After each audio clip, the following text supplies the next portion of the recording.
good afternoon, folks. I don't know if you're like me, but sometimes people let you down, don't they? They say, I'll meet you on such and such a corner, or I'll give you a ring, and it never happens. You wait, and it just doesn't happen at all. And in these difficult days, we don't know what's ahead the next few months, do we? It can be quite tough for some people in this coming autumn.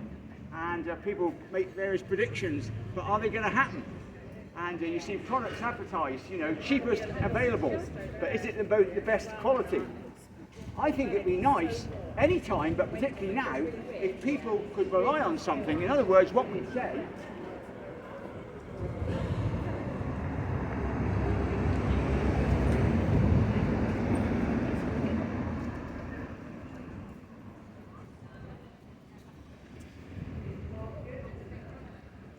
Something will be a dead cert, something that, you know, stacks up, as we say, something that delivers, you know.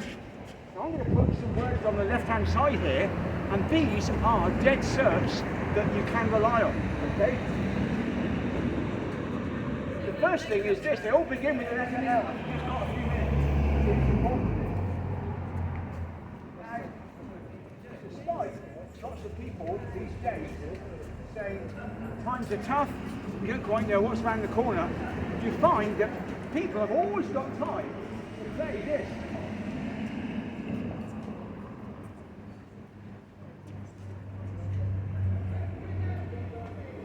Playing the lottery is a dead cert that many people, a big chunk of British people in fact, once or twice every week will play the lottery. And why do they play the lottery? Is it because they know that the government will give some of the funds to charity? Not a bit of it. Don't you believe that? People play the lottery because they've probably heard in the next town to them somebody's won a decent sum of money. Or it may be in the street next to them. It may be one of their friends and relatives. And so the thinking goes, well, they won a decent sum of money. Why shouldn't I be the next one? Why shouldn't I be on the receiving end of a few thousand quid? How my life will change? Well, it may change, but not quite the way you expect.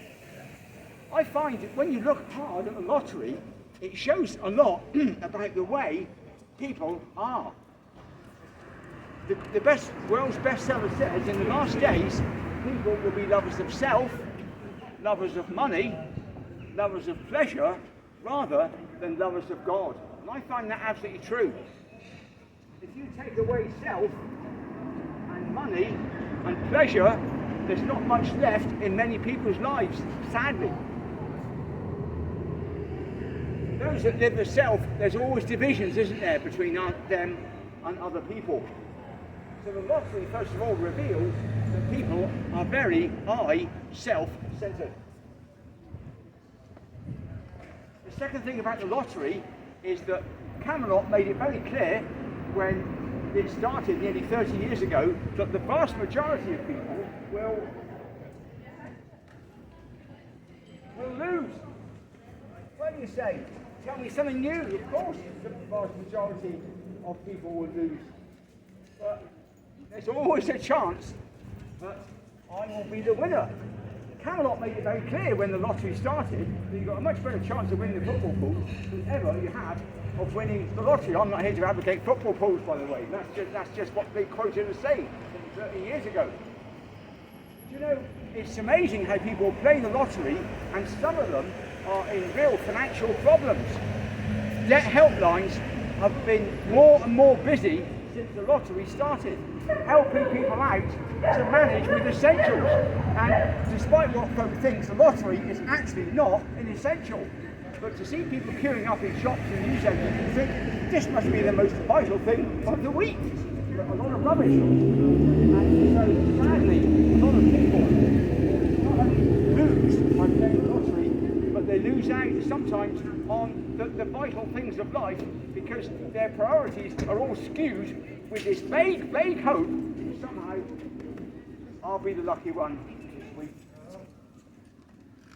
The Daily Express, soon after the lottery came out, said, and this is a secular newspaper, for the price of £1, you can stir up any amount of hate, envy and greed.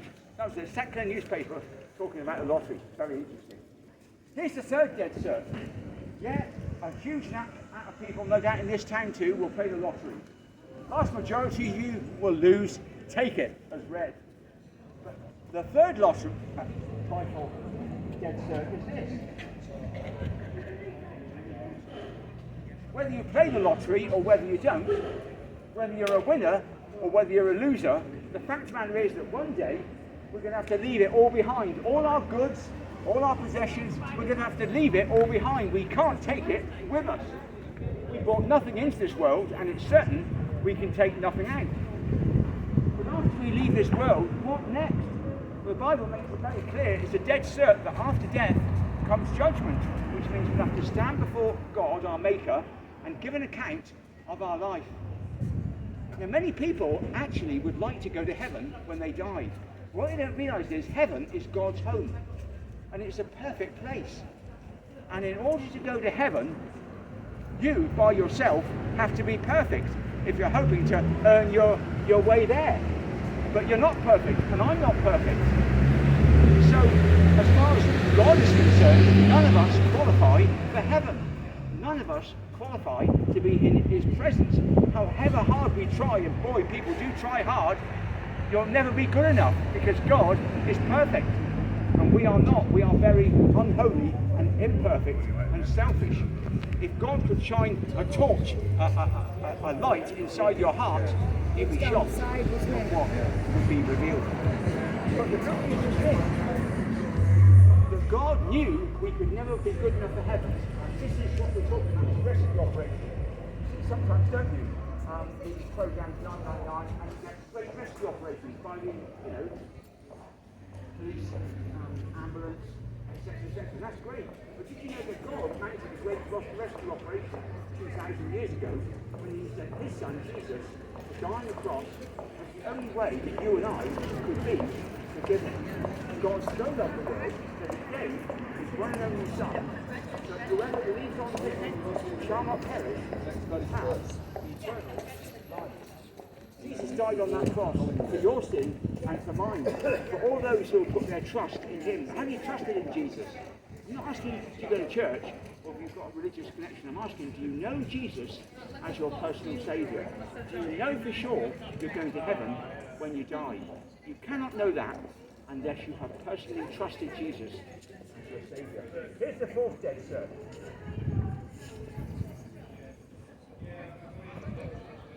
Jesus mentioned not once but a number of times to his followers that the Son of Man must be delivered into the hands of wicked men, be crucified, and on the third day be raised to life. Good afternoon. Jesus actually predicted that he would physically rise from the dead, and that's exactly what he did.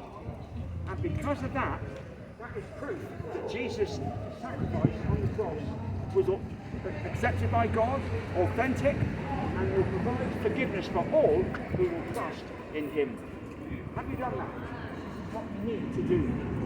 Cry out to God, thank him for sending his son, ask Jesus to be the boss, the Lord of your life. I've got a leaflet here. If you're not a Christian, you'd like to read more, please just take one. It's very, very important. Okay.